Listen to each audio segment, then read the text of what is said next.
नमस्कार। मैं हूं शंकर विश्वकर्मा और आप देख रहे हैं विजडम न्यूज। देश की सबसे बड़ी पार्टी यानी भाजपा आज कांग्रेस से डर गई है। हिमाचल प्रदेश में शनिवार को कुछ ऐसा हुआ जिसे देखने के बाद न सिर्फ राजनीतिक पंडितों को सोचने पर मजबूर होना पड़ा, बल्कि हिमाचल की जनता भी हैरान रह गई।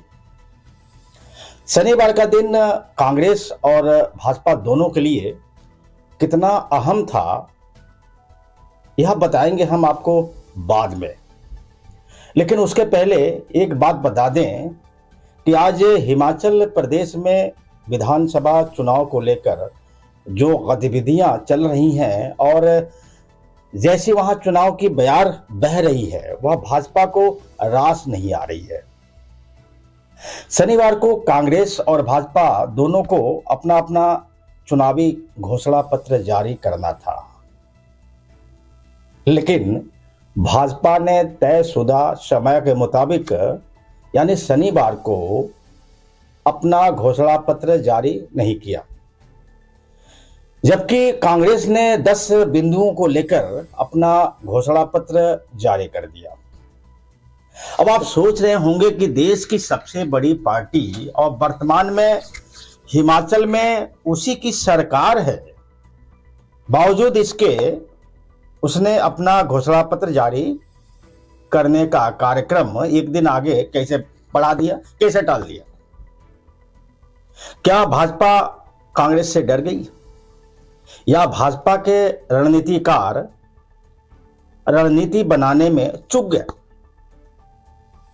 हम बताएंगे आपको अपने इस रिपोर्ट में, क्योंकि भाजपा ने अगर अपना चुनावी घोषणा पत्र जारी नहीं किया है तो वजह क्या है और क्यों उसने जो है एक दिन आगे बढ़ा दिया। पहले यह जान लेते हैं कि कांग्रेस के घोषणा पत्र में क्या क्या है और वह हिमाचल प्रदेश में सरकार बनने के बाद क्या क्या करने जा रही है। देखिए, कांग्रेस के घोषणा पत्र में सरकार बनने के बाद जो काम करने का जिक्र है वह है कर्मचारियों के स्थानांतरण को रद्द करना। कांग्रेस का यह मानना है कि जयराम सरकार ने राजनीति के आधार पर सरकारी कर्मचारियों का इधर से उधर बिना किसी वजह के स्थानांतरण कर दिया था, जिसका कर्मचारियों ने बहुत विरोध भी किया था। कांग्रेस ने अपने घोषणा पत्र में स्पष्ट कर दिया है कि जैसे ही उनकी सरकार बनेगी, पहली कैबिनेट की मीटिंग में ही उन कर्मचारियों के स्थानांतरण रद्द कर दिए जाएंगे जिनको राजनीतिक भेदभाव के आधार पर इधर उधर किया गया है। कांग्रेस की दूसरी जो सबसे बड़ी बात है इस घोषणा पत्र में वह है पुरानी पेंशन को बहाल करना। अभी हिमाचल प्रदेश में नई स्कीम लागू है। प्रदेश भर के सरकारी कर्मचारियों को यह उम्मीद है कि सरकार शायद पुरानी पेंशन को लागू कर देगी।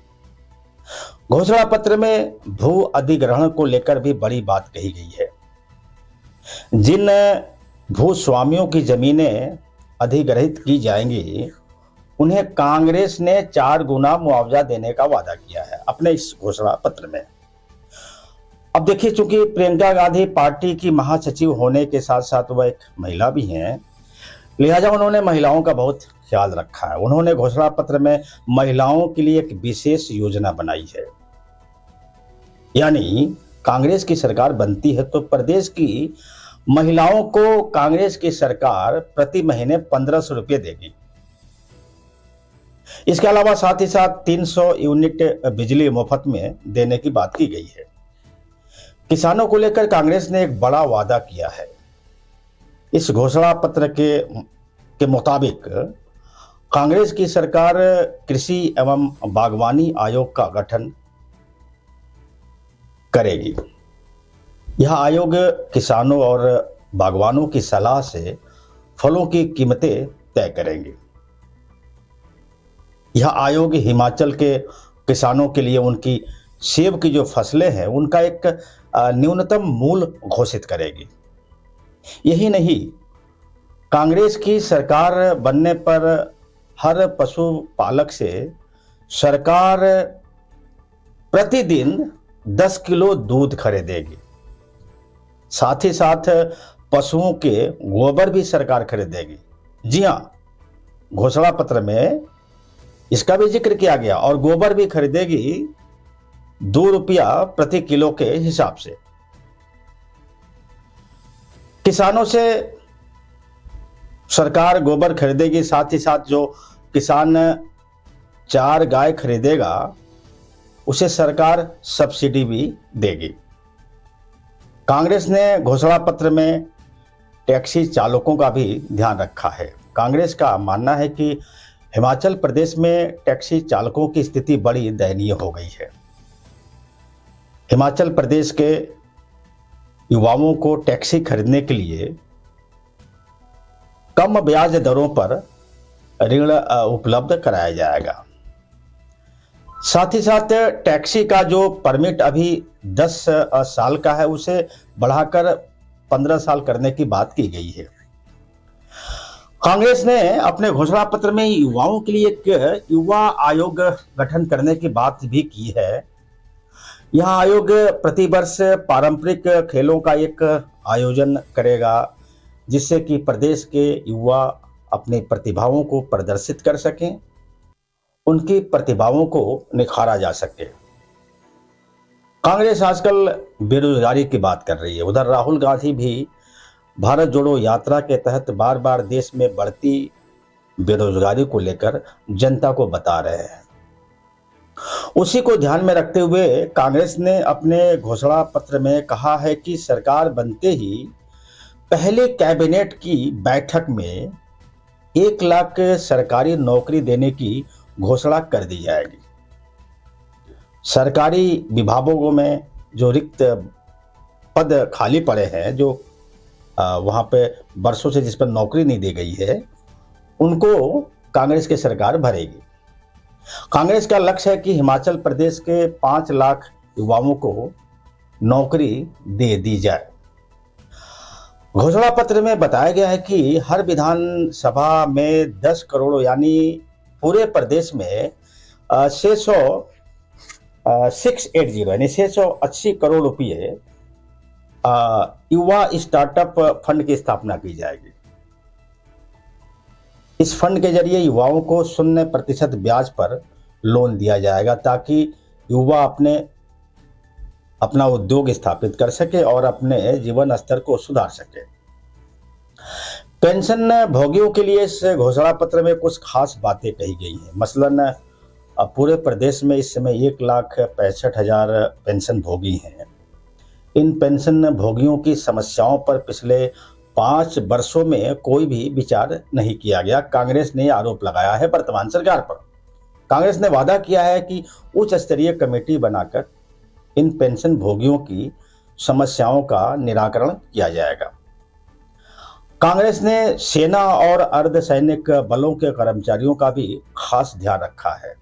इन कर्मचारियों को असलहों का जो लाइसेंस बनवाने में असुविधा होती है उसको दूर किया जाएगा, और साथ ही साथ उनके असलहों का जो लाइसेंस का नवीनीकरण होता है उस पर भी कांग्रेस की सरकार 50% की छूट देगी। पुलिस कर्मियों के लिए भी कांग्रेस ने घोषणा पत्र में लाभकारी बातें कही हैं। यानी पुलिस कर्मियों को राशन के नाम पर प्रतिदिन 27 रुपया मिलता है अभी तक। उसको लेके ये कहा गया है कि कांग्रेस की सरकार अगर बनती है तो इस राशि को बढ़ाई जाएगी। अस्पतालों में डॉक्टरों की भर्ती को लेकर भी घोषणा पत्र में कई बातें कही गई हैं। यानी विश्व स्वास्थ्य संगठन के मापदंड के अनुसार वॉक इन इंटरव्यू के आधार पर डॉक्टरों की नियुक्तियां जारी रहेंगी। कांग्रेस ने हर विधानसभा क्षेत्र में 4 अंग्रेजी माध्यम के स्कूल खोलने की बात भी की है, ताकि ग्रामीण क्षेत्र के जो बच्चे हैं वो गुणवत्ता पूर्वक अंग्रेजी शिक्षा पा सके और वैश्विक मंच पर प्रतिस्पर्धा कर सके। स्कूलों में शिक्षकों की जो भर्ती है उसको लेकर के भी बड़े बड़े इसमें दावे किए गए हैं। कांग्रेस ने घोषणा पत्र में कहा है कि हजारों शिक्षकों की जगह आज खाली है, लेकिन अगर उनकी सरकार बनती है तो उन्हें तुरंत भरा जाएगा। हिमाचल प्रदेश के शिमला के प्रदेश कार्यालय में, यानी राजीव भवन का जो कार्यालय है प्रदेश का, उसमें जब ये लॉन्चिंग हो रही थी इनके घोषणा पत्र की, उस समय बीजेपी और उनके नेता टकटकी लगाए हुए थे। भाजपा के नेता ये जानना चाह रहे थे कि कांग्रेस ने अपने घोषणा पत्र में क्या क्या जिक्र किया है और क्या क्या वादे उसने किए हैं। जिस समय घोषणा पत्र जारी किया जा रहा था उस समय मंच पर प्रियंका गांधी के अलावा छत्तीसगढ़ के मुख्यमंत्री भूपेश बघेल, राज्यसभा सांसद राजू शुक्ला समेत कई कांग्रेसी नेता मौजूद थे। घोषणा पत्र में शायद ही ऐसी कोई बातें हैं जिसका जिक्र कांग्रेस ने न किया हो। आज भाजपा का भी घोषणा पत्र जारी होना था, लेकिन जैसे ही कांग्रेस ने अपना घोषणा पत्र जारी किया, बीजेपी के रणनीतिकार चूक गए। शायद उन्हें समझ में नहीं आ रहा था कि कांग्रेस की घोषणा पत्र को देखते हुए भाजपा अपने घोषणा पत्र में और क्या क्या डाले और क्या क्या संशोधन करे जिससे कि हिमाचल प्रदेश की जनता उनसे प्रभावित हो सके।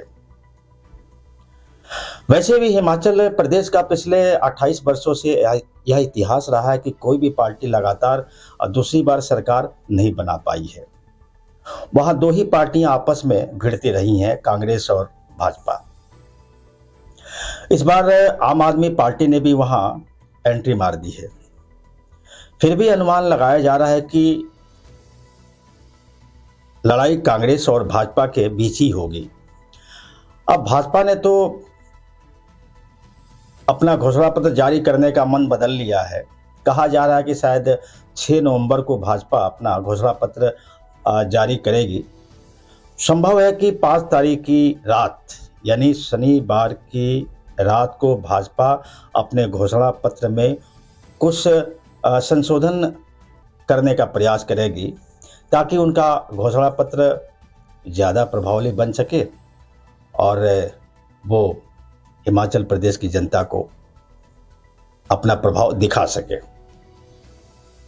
नमस्कार।